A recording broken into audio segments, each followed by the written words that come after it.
इब्लीस बनी नू इंसान का सबसे बड़ा दुश्मन, जिसने अपने साथियों और पूरे ख़ानदान को इस काम पर लगा रखा है कि आदम की औलाद को क़यामत के दिन नाकाम कर दे। लेकिन इब्लीस के ख़ानदान में ही पैदा होने वाला वो कौन शैतान था जिसने इब्लीस से बगावत कर दी और मोहम्मद सल्लल्लाहु अलैहि वसल्लम पर ईमान ले आया। जब उसकी मुलाकात हुजूर से हुई तो उसने आपको क्या बताया और अब वो शैतान कहाँ है?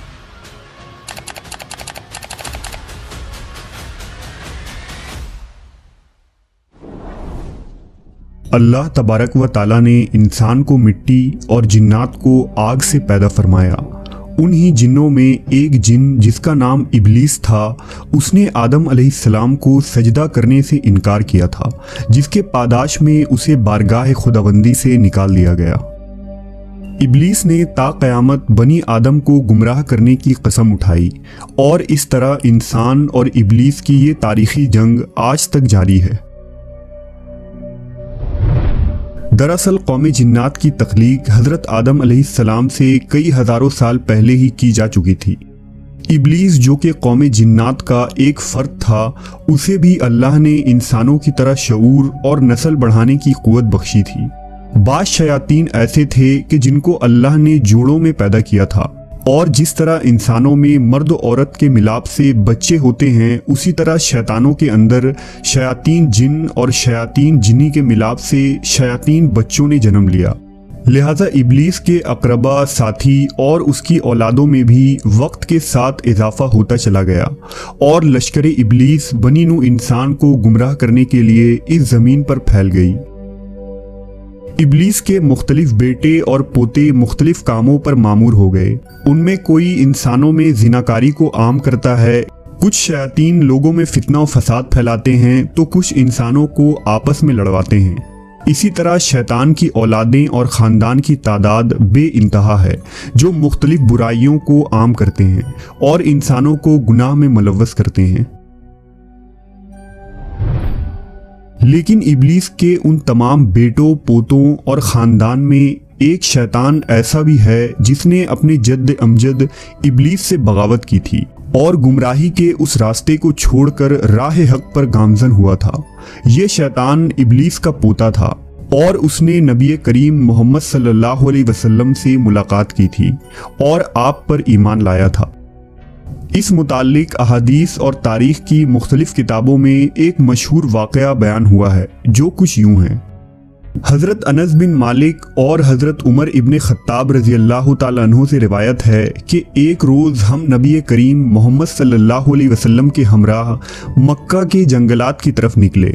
हम तहामा पहाड़ों के एक पहाड़ पर बैठे थे कि एक बूढ़ा शख्स नमूदार हुआ जो अपनी लाठी के सहारे चल रहा था। उसने हुजूर को सलाम किया। आप सल्लल्लाहु अलैहि वसल्लम ने सलाम का जवाब दिया और फरमाया, ये बूढ़ा अपनी चाल ढाल और आवाज़ से जिन मालूम होता है। इस बूढ़े ने कहा, जी हाँ, आपका अंदाज़ा सही है। आप सल्लल्लाहु अलैहि वसल्लम ने उससे दरियाफ्त किया कि तू कौन है और तेरा ताल्लुक जिन्नों के किस ग्रोह से है।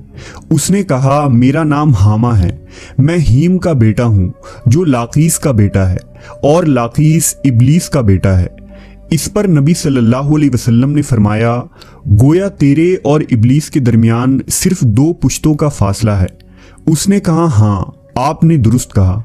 फिर आप सल्लल्लाहु अलैहि वसल्लम ने उससे दरियाफ्त किया कि तेरी उम्र कितनी है।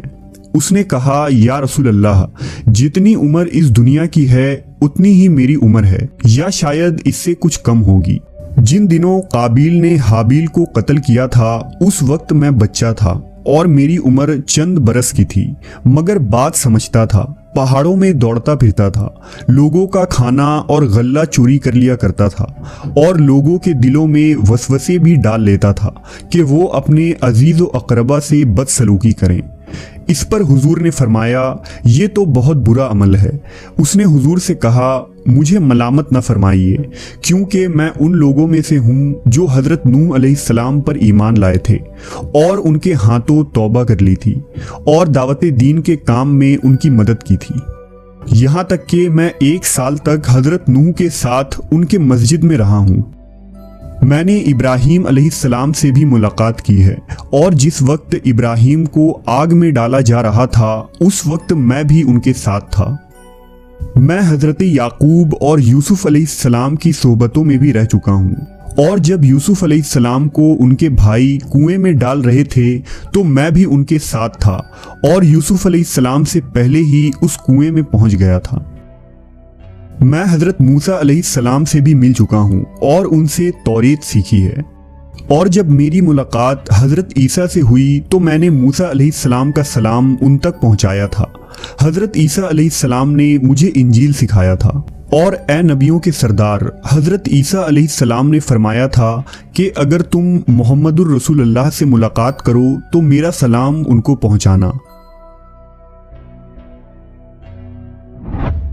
چنانچہ میں اس امانت سے سبکدوش ہونے کے لیے آپ کی خدمت میں حاضر ہوا ہوں، اور عیسیٰ علیہ السلام کا سلام آپ کی خدمت میں پیش کرتا ہوں۔ نبی صلی اللہ علیہ وسلم نے فرمایا، عیسیٰ پر سلام ہو، اور اے حامہ امانت پہنچانے کی وجہ سے تجھ پر بھی سلام ہو۔ پھر حامہ نے کہا، اللہ کی قسم میں بہت شرمندہ ہوں، اور میں اللہ کی پناہ مانگتا ہوں اس بات سے کہ میں کافر رہوں۔ پھر اس نے کہا کہ میں آپ پر ایمان لاتا ہوں۔ اس کے بعد وہ جن اتنا رویا کہ صحابہ کرام بھی رونے لگے۔ پھر اس نے کہا، آپ مجھے قرآن سکھا دیجئے۔ چنانچہ نبی صلی اللہ علیہ وسلم نے اس جن کو قرآن کی تعلیم دی، اور اس کو سورہ واقعہ، سورہ مرسلات، سورہ الشمس، موعظتین اور قل هو اللہ احد سکھلائیں۔ پھر آپ صلی اللہ علیہ وسلم نے اس سے فرمایا، اے حامہ جب کبھی بھی تمہیں کوئی حاجت ہو تو پھر میرے پاس آ جانا اور ہم سے ملاقات نہ چھوڑنا۔ صحابہ کرام فرماتے ہیں کہ حامہ وہاں سے چلا گیا، اور اس واقعے کے بعد پھر کبھی حضور نے حامہ کے بارے میں کچھ نہیں فرمایا، اور کچھ عرصے بعد آپ صلی اللہ علیہ وسلم کی بھی وفات ہو گئی۔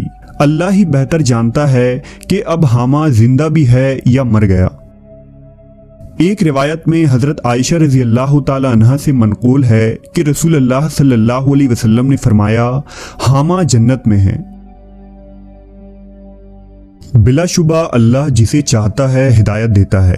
ہدایت اور نور ہر اس مخلوق کے دل میں سما سکتی ہے جو اپنے گناہوں سے توبہ کرے اور حق کو قبول کر لے، خواہ وہ خدائی کے دعوے دار فرعون کے گھر میں رہنے والی بی بی آسیہ ہوں یا کسی گنہگار کے گھر پیدا ہونے والا نیک صفت انسان۔